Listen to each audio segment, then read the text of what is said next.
Hello everyone, সকলে কেমন আছেন? আশা করি সকলে ভালো আছেন।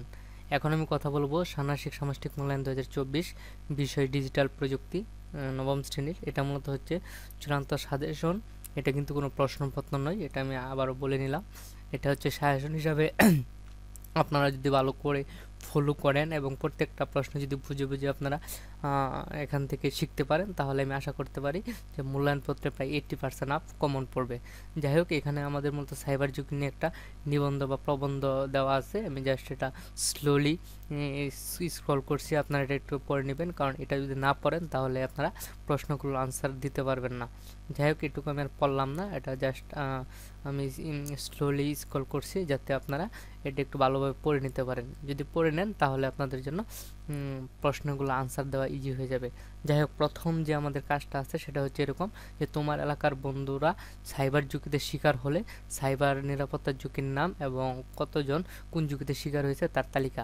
অর্থাৎ আপনার এলাকায় যে কজন বন্ধু বান্ধব আছে কাছের, তারা সকলের মধ্যে কারা কোন ঝুঁকিতে শিকার হয়েছে এবং কতজন কোনটাতে শিকার হয়েছে, এগুলো আমাদের একটা তালিকা তৈরি করতে বলা হয়েছে। তালিকার জন্য আমি প্রথমে একটা টেবিল করে নিয়েছি। টেবিলের প্রথম কলামে আমি লিখে রেখেছিলাম যে ঝুঁকির নাম, এরপর হচ্ছে ঝুঁকিতে শিকার হওয়া লোক সংখ্যা। প্রথমে আমরা যে ঝুঁকিটার নাম নিয়ে আসছি সেটা হচ্ছে ডিডোস অ্যাটাক, যেটা আপনাদের ডিজিটাল প্রযুক্তি বইয়ের সাইবার ঝুঁকি নিরাপত্তার মধ্যে আছে। এই ডিডোস অ্যাটাকে আমি দিয়েছি যে 2 জন শিকার হয়েছে। এরপরে হচ্ছে আমি যেটা দিছি মেলওয়্যার, অর্থাৎ বিভিন্ন ভাইরাস দ্বারা আক্রান্ত হয়েছে 3 জন। এরপরে হচ্ছে ফিশিং, যেটা বিভিন্ন হ্যাকার ব্যবহার করে, সেটাতে আক্রান্ত বা শিকার হয়েছে মূলত 7 জন। এরপর হচ্ছে সোশ্যাল ইঞ্জিনিয়ারিং, যেটা এটাতে শিকার হয়েছে 1 জন। এরপর হচ্ছে ডাটা ইন্টারসেপশন, এখানে আমাদের মূলত শিকার হয়েছে 2 জন। এ হচ্ছে আমাদের মূলত প্রথম যে কাজটা, এই কাজটুকু আমরা করে নিলাম। এখানে কিন্তু আপনাদের প্রশ্নের ভিন্নতা থাকতে পারে, যেমন এখানে সাইবার ঝুঁকির নাম এবং আক্রান্ত হওয়া লোক সংখ্যা বলছে, এখানে কিন্তু লোক সংখ্যা ফিক্সডও তারা করে দিতে পারে। যে এখানে আমরা ধরেন হিসাব করলে প্রায় 15 জন মতো আসে। আপনাদের ইয়াতে মূল্যায়নপত্রে কিন্তু বলতে পারে যে 20 জন বা 25 জন। সেই ক্ষেত্রে কিন্তু আপনারা এই সংখ্যাগুলো এইভাবে একটু দেখে ম্যাচিউর করে দিবেন। আশা করি বুঝতে পারছেন। এরপর হচ্ছে কাজ 2, যেটা হচ্ছে কি ডাটাগুলো স্প্রেডশিটে সাজিয়ে সূত্র ব্যবহার করে শতকরা কতজন কোন সাইবার ঝুঁকিতে শিকার হলো তার একটি বার চার্ট বের করা। এখানে আমি বার চার্ট বলছি, আপনাদের পরীক্ষায় কিন্তু পাই চার্ট বা আদার্স যে চার্টগুলো আছে সেই চার্টগুলো করতে বলতে পারে। যাই হোক, আমরা প্রথমে কি করলাম, ক্রমিক নং দিয়ে দিলাম। এরপর হচ্ছে আমাদের এই সাইবার অ্যাটাকগুলোর নাম দিয়ে দিলাম। প্রথমে ছিল ডিডোস অ্যাটাক, এরপরে ছিল মেলওয়্যার, এরপরে ছিল ফিশিং, এরপরে হচ্ছে সোশ্যাল ইঞ্জিনিয়ারিং, এরপরে হচ্ছে ডাটা ইন্টারসেপশন। আমরা যেই আঙ্গিকে তথ্যগুলো নিয়েছিলাম, যেমন ডিডোস অ্যাটাক যে আমাদের প্রার্থী ছিল কতজন, 2 জন অ্যাটাক হয়েছিল, যে দেন ডিডোসে আমি 2 রাখছি, মেলওয়্যারে যে কয়জন ছিল 3 রাখছি, ফিশিংয়ে আমি রাখছি হচ্ছে 7 জন, সোশ্যাল ইঞ্জিনিয়ারিং রাখছি 1 জন এবং ডাটা ইন্টারসেপশনে আমি রাখছি 2 জন। এ হচ্ছে টোটাল 15 জন। এখন আমার কাজ হচ্ছে কি করা, এখান থেকে একটা কি বের করে নেওয়া আসা, বার চার্ট বের করে নিয়ে আসা। সেই ক্ষেত্রে আমরা কি করব, এই গ্রাফ তৈরির জন্য প্রথমে আমরা ইনসার্ট মেনুতে ক্লিক করব। ক্লিক করে ইনসার্ট নামে একটি ডায়লগ বক্স আসবে, অর্থাৎ যখন আমরা এটা স্প্রেডশিটে করব তখন এখানে বিভিন্ন মেনু থাকবে। এখান থেকে আমাদের কি করতে হবে, ইনসার্ট মেনুতে ক্লিক করতে হবে। ইনসার্ট মেনুতে ক্লিক করলে ইনসার্ট চার্ট নামে একটা ডায়লগ বক্স আসবে। ওই যে ডায়লগ বক্সের রিকমেন্ডেড চার্ট থেকে বার চার্ট সিলেক্ট করে ওকেতে ক্লিক করলেই মূলত আমাদের এই বার চার্টটা হয়ে যাবে। যদি আপনাদের পাই চার্ট বলে তাহলে বার চার্টের জায়গায় কি পাই চার্টে আপনারা ক্লিক করতে হবে।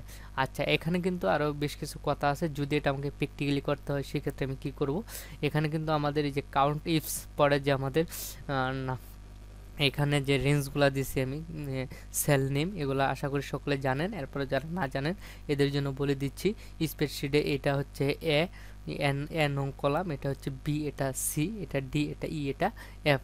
যাই হোক, এখানে কিন্তু আমি একটু ভুল করছি, এটা অবশ্যই আপনারা সংশোধন করে নেবেন। যেমন এটা হচ্ছে আমাদের বি, এই কারণে আমি B16 লিখছি, বাট এখানে কিন্তু বি না, এখানে হবে কি সি, এখানে হবে কি সি, এখানে হবে কি ডি, এখানে হবে ই, এখানে হবে এফ। আশা করি বুঝতে পারছেন। এই অংশটুকু আপনারা একটু ঠিক করে নেবেন। ঠিক করার পর এই ফর্মুলাটা লিখে যখন আপনার ইন্টার প্রেস করবেন তখন এখানে 2 চলে আসবে, এখানে 3, এখানে 7, এখানে 1, এখানে 2। এরপর হচ্ছে এই অংশটুকু সিলেক্ট করবেন, পাশাপাশি হচ্ছে আমাদের এই যে ঘরটুকু আছে এইটুকু সিলেক্ট করবেন, অথবা আপনারা এটা আরেকটাভাবে কাজ করতে পারেন, যেমন এই 5টা কি বলে এই 5টা সাইবার ঝুঁকির নাম আপনারা এখানে লিখতে পারেন ক্রমান্বয়ে। লেখার পরে এই যে সংখ্যাগুলো আছে এগুলো কি একটা ইয়াতে কি বলে কলামে সাজাতে পারেন। সাজানোর পরে পুরাটা সিলেক্ট করে তখন কিন্তু আমাদের এই কাজটুকু করতে হবে। করলেই আমরা মূলত কি পারবো, বার চার্ট বা পাই চার্টটা পাবো।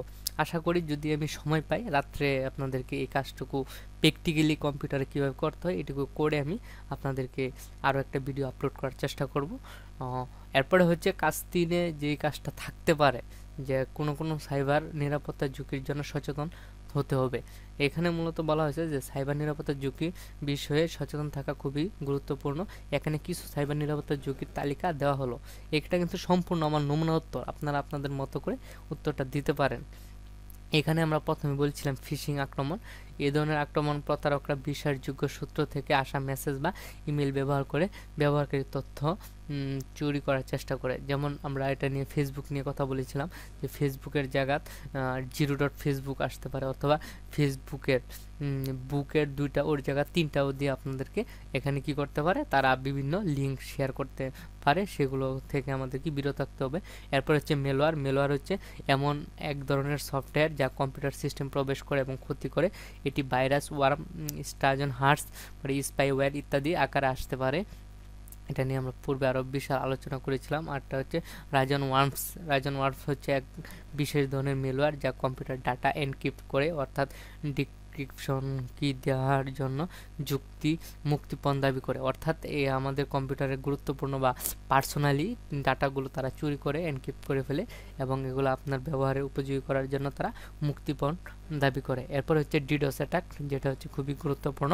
এই ধরনের আক্রমণে একাধিক কম্পিউটার ব্যবহার করে একটি নির্দিষ্ট সাইট বা সার্ভিসকে অকেজ করে ফেলা যায়। অর্থাৎ যে কোনো একটা ওয়েবসাইট, এই ওয়েবসাইটকে যদি আমরা বারবার প্রবেশ করি, দেখা গেছে ওই ওয়েবসাইটের হোস্টিংয়ে ধারণ ক্ষমতা ছিল 10,000, বাট এখানে অ্যাটাক করতেছি কি 1 লাখ, তখন কিন্তু এটা অটোমেটিকলি কি সার্ভার ডাউন হয়ে যায়। এটাই মূলত হচ্ছে ডিডোস অ্যাটাক। এরপর হচ্ছে ম্যান ইন দ্য মিডল আক্রমণ। এটা হচ্ছে এই আক্রমণ হ্যাকাররা দুই পক্ষের মধ্যে যোগাযোগের মাঝে অবস্থান করে এবং তথ্য চুরি বা পরিবর্তন করে। এরপর হচ্ছে পাসওয়ার্ড আক্রমণ। হ্যাকাররা দুর্বল বা অনুমেয় পাসওয়ার্ড ব্যবহার করে সিস্টেমে প্রবেশের চেষ্টা করে। এরপরে হচ্ছে কি এমএসকিউএল ইনজেকশন। এই আক্রমণে মিলিশিয়াস কোড ইনপুট করে ডাটাবেস হ্যাক করার চেষ্টা করা হয়। এরপরে হচ্ছে কি এক্স সাইড ক্রিপ্ট, যেটা মূলত ক্রস সাইড ক্রিপ্ট হয়েছে, মূলত এটা না, এটা মূলত হচ্ছে কি এখানে দেখেন কি বলা হয়েছে, এই আক্রমণে ওয়েব পেজের মেলিসিয়াস স্ক্রিপ্ট ইনজেক্ট করা হয় যা ব্যবহারকারীর তথ্য চুরি করতে পারে। এরপর হচ্ছে জিরো ডে এক্সপ্লিয়েন্ট। এটা হচ্ছে সফটওয়্যার নতুন পাওয়ার নিরাপত্তা দুর্বলতার সুযোগ নিয়ে তার সুযোগ নিয়ে করা আক্রমণ। এরপর হচ্ছে ইনসাইডর থ্রেট, প্রতিষ্ঠানের ভিতরে কি ইচ্ছাকৃত বা অনিচ্ছাকৃতভাবে নিরাপত্তা বিঘ্নিত করতে পারে। এখানে আমাদের মূলত 10টা সাইবার অপরাধের কথা বলা হয়েছে, নিরাপত্তার কথা, ঝুঁকির কথা বলা হয়েছে। এখান থেকে আপনারা ইচ্ছা করলে 5টা, 7টা, পরে 4টা, এটা আপনাদের মতো করে আইডিয়া করে নেবেন। এটার জন্য এখানে 10টা যে দেওয়া আছে 10টাই দিতে হবে, এর কোনো দরবাদের নিয়ম নেই। এখানে আরও কিছু কথা বলা হয়েছে যে এছাড়া সাইবার নিরাপত্তার ঝুঁকির বিরুদ্ধে প্রতিরোধমূলক ব্যবস্থা নিতে কিছু কার্যকর পদ্ধতি এখানে উল্লেখ করা হয়েছে। এক হচ্ছে শক্তিশালী পাসওয়ার্ড ব্যবহার করা, 2 নিয়মিত সফটওয়্যার আপডেট করা, 3 হচ্ছে অজানা লিঙ্ক ক্লিক না করা, 4 হচ্ছে ডাটাকে ব্যাকআপ রাখা, এবং এরপরে হচ্ছে নিরাপত্তা প্রশিক্ষণ এবং সচেতনতা বৃদ্ধি করা। এগুলো হচ্ছে সাইবার নিরাপত্তার ঝুঁকি এড়াতে সহায়ক হতে পারে। এরপরে আমাদের পরের যে কাজটা সেটা হচ্ছে কি সাইবার নিরাপত্তার ঝুঁকির জন্য কি কি সামাজিক প্রভাব পড়ে। সাইবার নিরাপত্তার ঝুঁকি শুধুমাত্র ব্যক্তিগত বা প্রাতিষ্ঠানিক ক্ষতির কারণ নয়, বরং এর ফলে সমাজের উপর বেশ কিছু নেতিবাচক প্রভাব পড়ে। কিছু সাধারণ সামাজিক প্রভাব এখানে উল্লেখ করা হয়েছে। প্রথমে বলা হয়েছে যে ব্যক্তিগত তথ্য চুরি। সাইবার আক্রমণের মাধ্যমে ব্যক্তিগত তথ্য যেমন ব্যাংক অ্যাকাউন্ট, ক্রেডিট কার্ড তথ্য, সামাজিক নিরাপত্তা নাম্বার, ইমেল এবং পাসওয়ার্ড চুরি হতে পারে। এর ফলে ব্যক্তি ও পরিবারের আর্থিক এবং ব্যক্তিগত নিরাপত্তা বিঘ্নিত হতে পারে। আর্থিক ক্ষতির মধ্যে রয়েছে সাইবার আক্রমণের ফলে ব্যক্তি এবং ব্যবসায়িক প্রতিষ্ঠানে ব্যাপক আর্থিক ক্ষতি হতে পারে। কোম্পানির জন্য এটি বিপুল আর্থিক খরচের কারণ হতে পারে, যেমন জরিমানা, ক্ষতিপূরণ এবং সিস্টেম পুনরুদ্ধারের খরচ। এরপর হচ্ছে বিশ্বাস ও সুনামের ক্ষতি। সাইবার আক্রমণের শিকার হলে ব্যক্তি বা প্রতিষ্ঠানের বিশ্বাসযোগ্যতা এবং সুনাম নষ্ট হতে পারে। গ্রাহকরা এবং অংশীদারেরা নিরাপত্তার অভাব অনুভব করতে পারে, যা ব্যবসায়িক সম্পর্ক এবং বাজারের অবস্থানকে নেতিবাচক প্রভাবিত করতে পারে। এরপর হচ্ছে মেন্টাল টর্চ ও আতঙ্ক। সাইবার আক্রমণ বা তথ্য চুরির শিকার ব্যক্তিরা মানসিক চাপ, উদ্বেগ ও আতঙ্কের সম্মুখীন হতে পারে। এটি কি বলে আতঙ্কের সম্মুখীন হতে পারে। এটি ব্যক্তিগত সামাজিক জীবনে নেতিবাচক প্রভাব ফেলতে পারে। এরপর হচ্ছে জব মার্কেট ও কর্মসংস্থানের প্রভাব।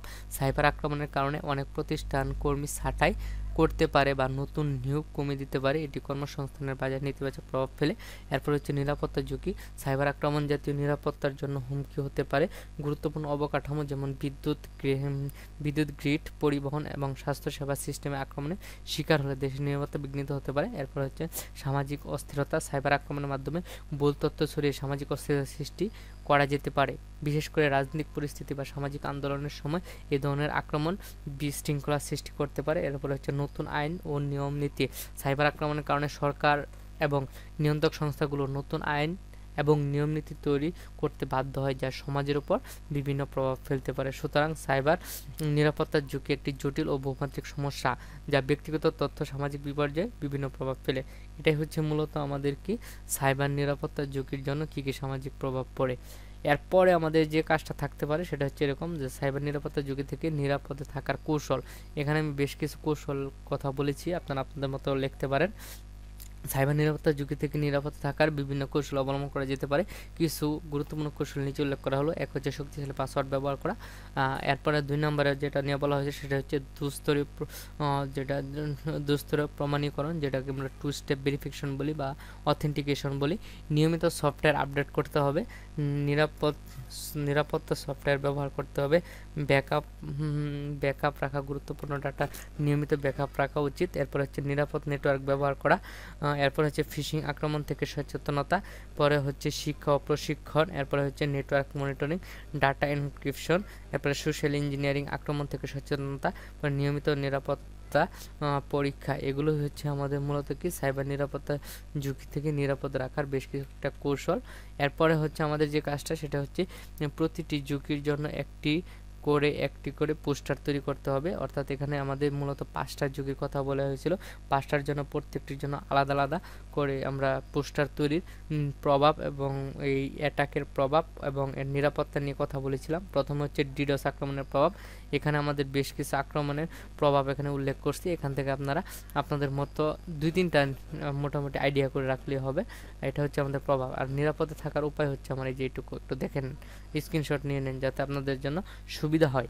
এরপরেরটা হচ্ছে কি মেলওয়্যারের প্রভাব এবং এর নিরাপদে থাকার উপায়।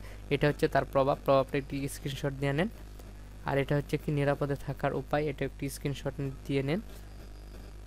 আচ্ছা, এরপরে হচ্ছে কি এই যে এখানে আরও কিছু আছে, এটা একটু দেখে নেন। এরপর হচ্ছে ফিশিংয়ের প্রভাব এবং নিরাপদে থাকার উপায়, এটাও একটু স্ক্রিনশট দিয়ে নেন, আপনাদের জন্য সুবিধা হবে এর পড়ার জন্য। এরপরে হচ্ছে ফিশিংয়ে নিরাপদ থাকার উপায়। এই যে এটার জন্য আমি বেশ কিছু অপশন এখানে রেখে দিয়েছি, যেটা আপনারা একটু আইডিয়া করে শিখে নেন, যেটা আপনাদের জন্য খুব কাজে লাগবে। এরপর হচ্ছে সোশ্যাল ইঞ্জিনিয়ারিং, এটার জন্য আমি এখানে এর প্রভাব এবং কি বলে নিরাপদ থাকার উপায় এখানে আমি লিখে দিয়েছি। আপনারা এখান থেকে দেখে নিলে হয়তো আপনাদের জন্য সুবিধা হবে। এরপরে হচ্ছে সোশ্যাল ইঞ্জিনিয়ারিংটা কমপ্লিট করার পর হচ্ছে ডাটা এনক্রিপশন দেখবেন। ইন্টারসেপশনের মধ্যে এখানে দেখেন এর প্রভাব নিয়ে কিছু কথাবার্তা বলছি আমি। বলার পরে এখানে নিচে দেখেন এটা নিরাপদ থাকার কিছু উপায়, এটা নিয়ে আমরা মূলত কথাবার্তা বলেছি, এগুলো আপনারা দেখে নেবেন। যাই হোক, আজকের মতো এখানে বিদায় নিচ্ছি। আবারও দেখা হবে পরবর্তীতে কোনো একটা ভিডিওতে। সেই পর্যন্ত সকলে ভালো থাকবেন, সুস্থ থাকবেন। আল্লাহ হাফেজ।